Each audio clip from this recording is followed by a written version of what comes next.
오늘 본 말씀은 1절부터 10절까지는 다윗을 기억해 달라는 기도입니다. 다윗이 하나님의 초소를 찾기 위해 얼마나 간절히 수고했는지를 기억해 달라는 간구죠. 그리고 11절부터 18절까지는 하나님께서 다윗에게 하신 약속을 다시금 확인해 주시는 응답입니다. 하나님은 다윗을 기억하실 뿐만 아니라 시온을 택하시고 그곳에 거하시며 다윗의 왕조를 세우시겠다고 약속하셨습니다. 먼저 본 말씀 1절입니다. 여호와여 다윗을 위하여 그의 모든 겸손을 기억하소서. 여기서 시편 기자는 하나님께 기억하소서라고 기도합니다. 성경에서 하나님께 기억해달라는 말은 단순히 하나님이 잊어버리셨으니 다시금 떠올려 달라는 뜻은 아니죠. 하나님께서 기억하신다는 것은 그 사람을 향해 일하시겠다는 뜻입니다. 그래서 구체적으로 시편 기자가 기억해달라고 하는 것은 다윗의 업적이 아닙니다. 다윗의 군사적인 승리도 아니고 정치적인 성공도 아니죠. 본 말씀은 그의 모든 겸손을 기억해 달라고 말합니다. 여기서 겸손은 하나님 앞에서 자신을 낮추고 하나님의 뜻을 자기 삶의 중심에 두었던 그 태도를 말하죠. 다윗은 왕이었지만 자신의 궁정보다 하나님의 초소를 먼저 생각했습니다. 자신의 안락함보다 하나님의 임재하심을 더 사모했습니다. 3절부터 5절입니다.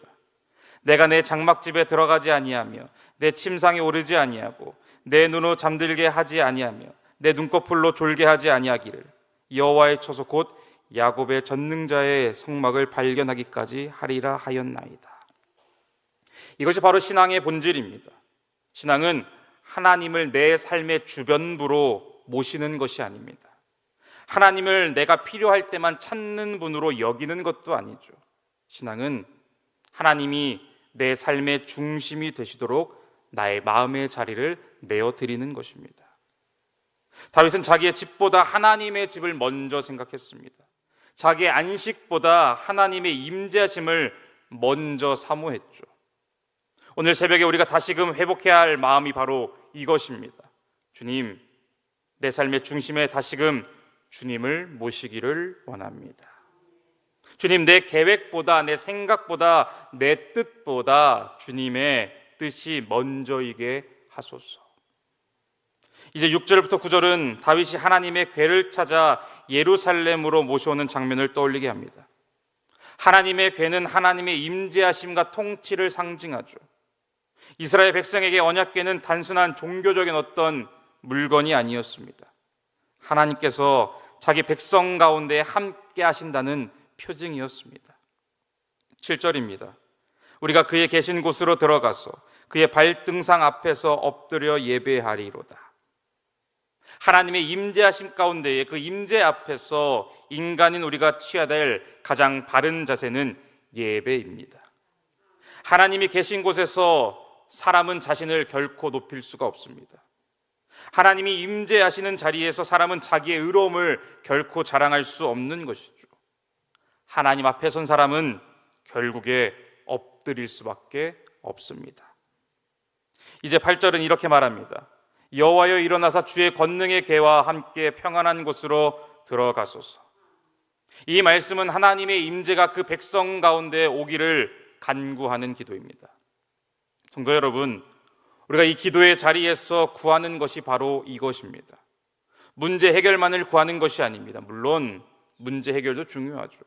병든 몸이 낫고 막힌 길이 열리며 어려운 상황이 풀리는 것도 하나님의 귀한 은혜입니다. 그런데 그보다 더 근본적인 기도가 있습니다. 주님, 내 삶에 임하여 주시옵소서. 하나님의 임재하심이 있으면 광야도 길이 됩니다. 하나님의 임재가 있다면 두려움 가운데서도 평안함이 넘칩니다. 하나님의 임재가 있다면 연약한 사람도 다시금 힘을 얻고 일어나는 것이죠. 10절 말씀입니다. 주의 종 다윗을 위하여 주의 기름 부음 받은 자의 얼굴을 외면하지 마옵소서.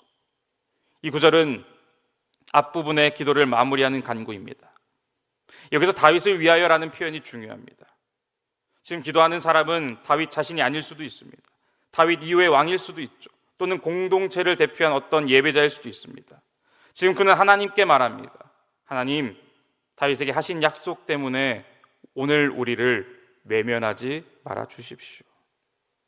이것은 하나님께서 다윗에게 맺으신 그 언약을, 약속을 붙드는 기도입니다. 하나님이 하신 그 말씀을 붙드는 기도이죠. 믿음의 기도는 결국 하나님의 약속을 붙드는 기도입니다. 내 감정이 흔들려도, 내 상황이 흔들려도 하나님의 말씀을 붙드는 것이죠. 내 상황이 너무도 불안해도 하나님의 그 언약을 붙드는 것입니다. 이제 11절부터 분위기가 바뀝니다. 앞에서는 사람이 하나님께 간구했죠. 이제는 하나님께서 응답하십니다. 여호와께서 다시 다윗에게 성실히 맹세하였으니 변하지 아니하실지라. 이르시기를 내 몸의 소생을 내 왕에 둘지라. 여기에 우리를 향하신 하나님의 위로가 있습니다. 우리의 신앙은 우리의 기억력에 달려있지 않습니다.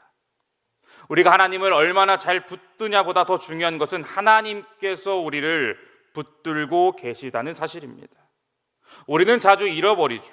은혜를 받고도 있습니다. 응답을 받고도 있습니다. 그러나 하나님은 잊으시지 않으시죠. 하나님은 자기 백성을 결코 잊으시지 않으십니다. 하나님은 자기 언약을 잊지 않으시죠. 이어서 12절입니다. 내 자손이 내 언약과 그들에게 교훈하는 내 증거를 지킬진대 그들의 후손도 영원히 내 왕위에 앉으리라 하셨도다. 하나님의 약속이 은혜입니다.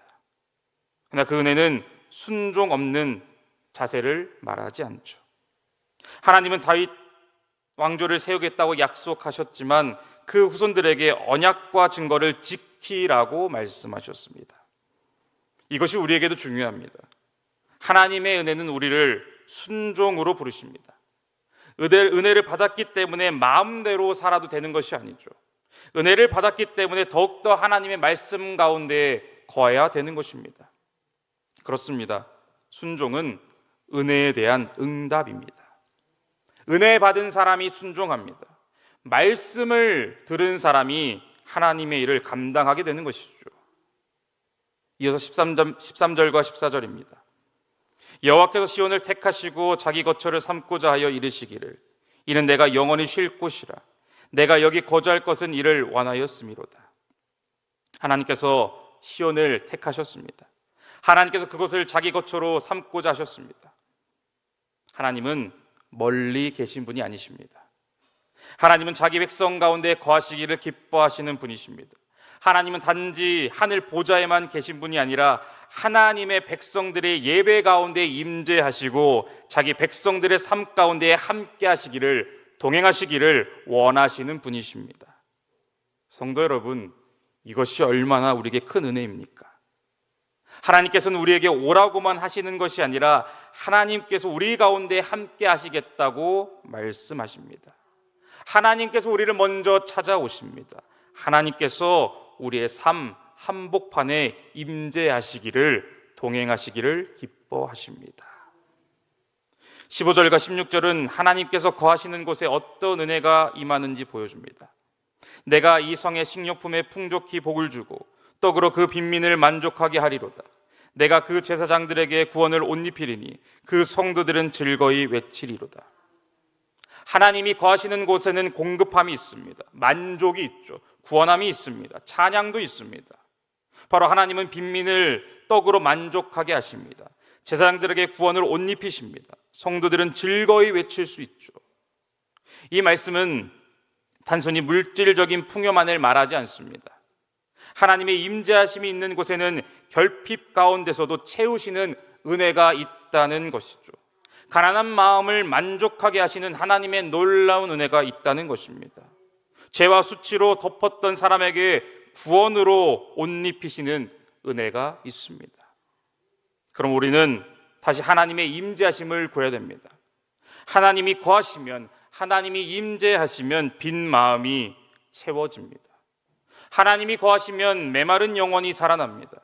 하나님이 거하시면 수치가 구원의 옷으로 바뀝니다. 하나님이 거하시면 식이 찬양으로 바뀝니다. 마지막 17절과 18절을 보겠습니다. 내가 거기서 다윗에게 뿔이 나게 할 것이라. 내가 내 기름 부음 받은 자를 위하여 등을 준비하였도다. 내가 그의 원수에게는 수치를 옷 입히고 그에게는 왕관이 빛나게 하리라 하였도다. 여기서 뿔은 힘과 권세를 말합니다. 등은 꺼지지 않는 왕조의 생명과 소망을 상징하죠. 하나님께서 다윗에게 힘을 주시고 기름 부음 받은 자를 위해 등을 준비하신다고 말씀하셨습니다. 이 약속은 직접적으로는 다윗 왕조를 위한 향한 약속이지만 성경 전체의 흐름 속에서는 궁극적으로 예수 그리스도 안에서 성취됩니다. 다윗의 후손으로 오신 예수 그리스도께서 참된 왕이 되셨습니다. 세상의 왕들은 다 무너지고 쇠하고 없어졌지만 그리스도의 나라는 무너지지 않습니다. 사람의 왕가는 결국 낡아져서 없어지지만 그리스도의 영광은 영원히 빛납니다. 오늘 이 하루를 시작하시면서 이 말씀을 붙드시길 바랍니다. 하나님은 기억하시는 분이십니다. 하나님은 우리 가운데 거하시는 분이십니다. 하나님은 약속을 반드시 이루시는 분이십니다. 오늘도 이 하나님의 은혜로 살아가는 우리 모두 되기를 주님의 이름으로 간절히 소망합니다.